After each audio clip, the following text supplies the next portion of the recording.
Assalamualaikum warahmatullahi wabarakatuh. Perkenalkan, saya Okta Ramadhani, saya mahasiswa semester 2 dari Universitas Nurul Huda Sukaraja, Program Pendidikan Agama Islam, Fakultas Agama Islam.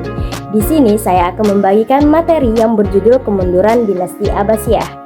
Nah, sebelum kita mengetahui apa saja yang menyebabkan dinasti Abbasiyah itu mengalami masa kemunduran, terlebih dahulu kita mengetahui siapa sih yang mendirikan dinasti Abbasiyah.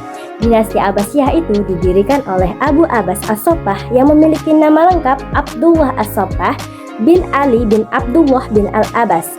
Dia juga yang menjadikan khalifah pertama di dinasti Abbasiyah. Nah, dinasti Abbasiyah itu berdiri pada tahun 570 sampai dengan 1258 Masehi. Kemunduran dan kehancuran dinasti Abbasiyah menjadi awal dari kemunduran dunia Islam. Penyebab runtuhnya dinasti Abbasiyah disebabkan oleh dua faktor, yaitu faktor internal atau faktor dari dalam dan faktor eksternal atau faktor dari luar.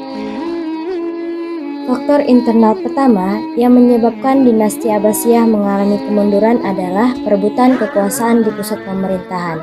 Pada abad ke-9, di pusat kekuasaan dinasti Abbasiyah, khususnya di kota Baghdad, kisah perebutan dan kekuasaan penuh intrik dan pengkhianatan telah terjadi. Ketika Khalifah Al-Mutawakkil berkuasa, banyak penjabat dan anggota keluarganya yang tidak puas dengan cara pemerintahannya. Khalifah ini dikenal keras dan seringkali membuat keputusan yang tidak populer. Al-Mutawakkil memiliki 3 putra, yaitu Al-Muntasir, Al-Mu'tas, dan Al-Mu'yad. Dari ketiganya, Al-Muntasir adalah orang yang paling tertua dan paling ambisius. Ia merasa bahwa dirinya pantas menjadi khalifah berikutnya untuk menggantikan ayahnya. Namun, Al-Mutawakkil tampak lebih menyukai Al-Mu'tas untuk menggantikannya sebagai khalifah berikutnya. Merasa kecewa dan tidak pantas, Al-Muntasir mulai bersekutu dengan sejumlah jenderal militer yang tidak puas dengan Al-Mutawakkil. Mereka merencanakan sebuah kudeta untuk menyingkirkan sang khalifah. Pada malam yang kelam, para pemberontak menyerbu istana dan berhasil membunuh Al-Mutawakkil di kamarnya. Al-Muntasir pun mengumumkan dirinya sebagai khalifah yang baru.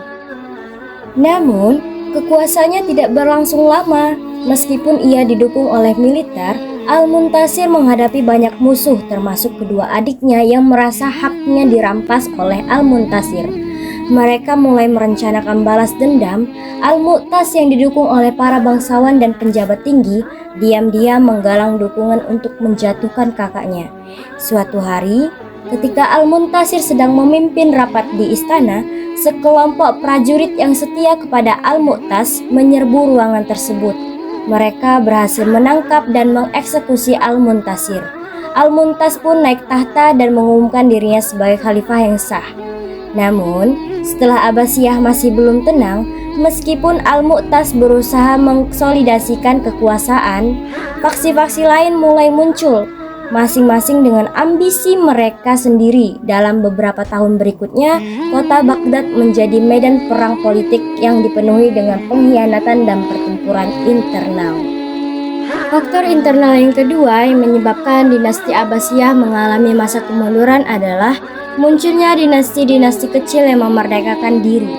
Seperti yang telah kita ketahui bahwa wilayah kekuasaan dinasti Abbasiyah pada periode pertama hingga masa keruntuhan memiliki wilayah yang sangat luas, meliputi berbagai bangsa yang berbeda seperti Maroko, Mesir, Syria, Persia, Turki, dan India. Namun, kenyataannya banyak daerah yang tidak dikuasai oleh khalifah, melainkan berada di bawah kekuasaan gubernur yang bersangkutan. Hubungan khalifah ditandai hanya dengan pembayaran upeti atau pajak saja kepada dinasti Abbasiyah. Khalifah tidak cukup kuat untuk membuat mereka tunduk sehingga tingkat kepercayaan di kalangan pemerintah sangatlah rendah. Para penguasa dinasti Abbasiyah lebih menitik beratkan dalam pembinaan peradaban dan kebudayaan dibandingkan politik dan ekspansi. Selain itu, banyak daerah-daerah yang memerdekakan diri karena terjadinya kekacauan atau perebutan kekuasaan di pusat pemerintahan yang dilakukan oleh bangsa Persia dan Turki. Akibatnya, provinsi-provinsi tertentu di pinggiran mulai melepaskan diri dari genggaman penguasaan dinasti Abbasiyah. Faktor internal yang ketiga yang menyebabkan dinasti Abbasiyah mengalami kemunduran adalah kemerosotan perekonomiannya. Pada abad ke-9, dinasti Abbasiyah mencapai puncak kejayaan dengan kota Baghdad sebagai pusat perdagangan dan ilmu pengetahuan. Namun, seiring waktu, banyak di kalangan penjabat yang melakukan tindakan korupsi dan pengeluaran negara yang besar untuk administrasi, serta tentara bayaran yang dipekerjakan oleh dinasti Abbasiyah menggerogoti keuangan negara. Pada abad ke-10, ancaman dari luar seperti serangan bangsa Turki, Saljuk, dan invasi Mongol memperburuk situasi. Jalur perdagangan menjadi tidak aman menyebabkan penurunan drastis dalam pendapatan perdagangan. Krisis pertanian akibat bencana alam memperparah keadaan, menyebabkan kelaparan dan pemberontakan.